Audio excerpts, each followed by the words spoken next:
अच्छा करक, आप एक मुझे बताओ, आप वो काम पे टांगने वाले बिलावल को जानते हो? अभी अमेरिका में वो इंटरव्यू दे रहा था, तो उनको कहता कि जो इमरान खान है वो तो अपना आर्मी चीफ भी बनाना चाहता है, अपना आईएसआई चीफ भी बनाना चाहता है। बिलावल, तुमने अगर जिंदगी में 1 घंटा भी काम किया होता तो इससे ज्यादा अकल की बातें करते।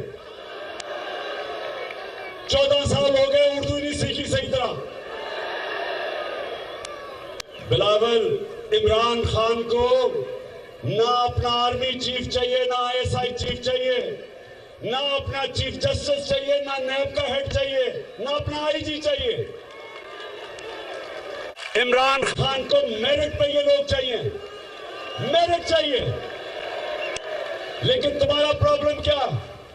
बिलावल, जो तुम्हारा बाप जरदारी, उसको मेरिट के मतलब ही नहीं पता।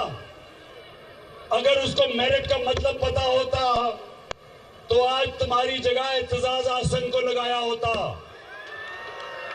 जो एक मंजा हुआ सियासतदान है, पढ़ा लिखा पॉलिटिशियन। उसका तुम्हारा क्या मुकाबला था? और अगर मेरिट होता तो तुम्हारा सारा टब्बर आज इक्तदार में ना होता।